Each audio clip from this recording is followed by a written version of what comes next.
और इस बीच एक बड़ी खबर सामने आ रही है, रुक कर लेते हैं।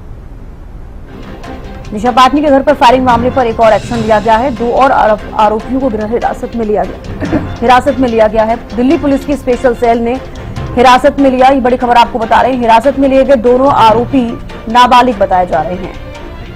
दिशा पाटनी के घर फायरिंग मामले पर एक और एक्शन लिया गया है। आपको बता दें कि 2 और आरोपियों को हिरासत में लिया गया है और दोनों ही आरोपी नाबालिग बताए जा रहे हैं। दिल्ली पुलिस की स्पेशल सेल ने उन दोनों को हिरासत में लिया।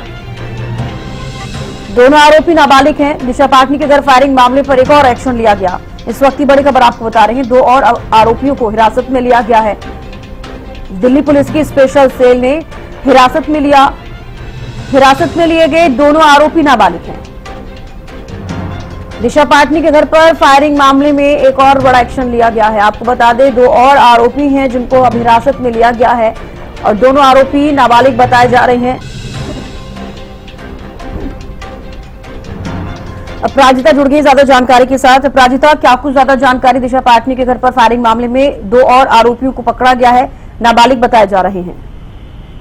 बिल्कुल, देखिए दिशा पाटनी के घर पर जिस प्रकार से गोलीबारी हुई थी, जिसके बाद आज के अगर हम बात करते हैं तो बरेली में अब रेलवे दिशा पाटनी के घर फायरिंग का ये मामला है, जहां पर दिल्ली पुलिस की स्पेशल सेल ने 2 और आरोपियों को इसी मामले में हिरासत में लिया है। हिरासत में लिए दोनों ही जो व्यक्ति हैं, आरोपी हैं, वो नाबालिग हैं। 11 सितंबर को, हालांकि ये जो हादसा है 11 सितंबर का है, तो दिशा पाटनी के घर में फायरिंग में ये दोनों भी जो नाबालिग व्यक्ति हैं वो दोनों भी शामिल हैं। जी बिल्कुल, लेकिन अगर मैं मुठभेड़ का जिक्र करती हूँ अपराजिता, हमने देखा किस तरीके से मुठभेड़ में 2 लोगों को ढेर भी कर दिया गया है। ऐसे में उनके परिवार से भी कई सवाल उठते हुए नजर आए हैं। तो अब एक और एक्शन लिया गया है। और क्या जिस दिन फायरिंग हुई थी उस समय क्या ये जानकारी मिल पाई है? अब तक ये जानकारी सामने आ पाई है कि कितने लोग थे उस दिन जिस दिन फायरिंग हुई थी?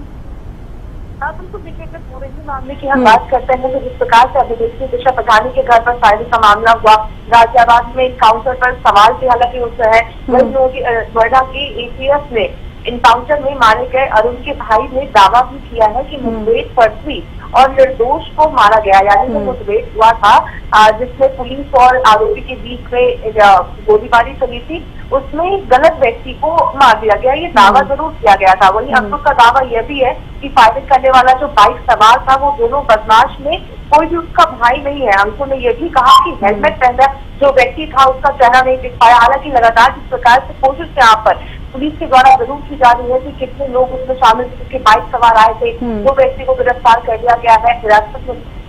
अब अभी से कुछ समय बाद स्पष्ट हो जाएगा जब पूछताछ की जाएगी कि आखिर कौन कौन और व्यक्ति इसमें शामिल थे, क्योंकि 1 लाख रुपए का जिस प्रकार से इनाम भी इस पर रखा गया है और लगातार कोशिश भी पुलिस के द्वारा की जा रही है। पूछताछ किया जाएगा जिसके बाद मालूम पड़ेगा कि कितने लोग शामिल थे उस वक्त फायरिंग में और कितने लोग उसके पीछे, यानी फायरिंग में किस प्रकार से की जाएगी, किसने प्लानिंग एंड प्लॉटिंग की है, उन सभी के बारे में भी जानकारी कहीं न कहीं अब स्पष्ट रूप से सामने आती हुई नजर आएगी। तो प्राजिता, अभी जो 2 आरोपियों को पकड़ा गया है जिनको नाबालिग भी बताया जा रहा है, अभी कहाँ से उनकी गिरफ्तारी हुई है? कुछ पुलिस पूछताछ में पता चल पाया?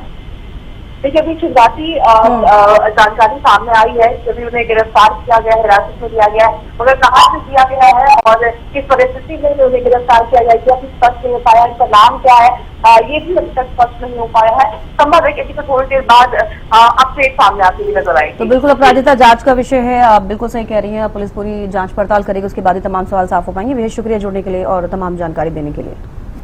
तो दिल्ली पुलिस की स्पेशल सेल ने एक बार फिर से गिरफ्तारी की है। दिशा पाटनी फायरिंग मामले में, दिशा पाटनी के घर पर जो फायरिंग हुई थी उस मामले में एक और एक्शन लिया गया है। 2 आरोपियों को हिरासत में लिया गया, दोनों नाबालिग बताए जा रहे हैं। पुलिस कार्रवाई कर रही है।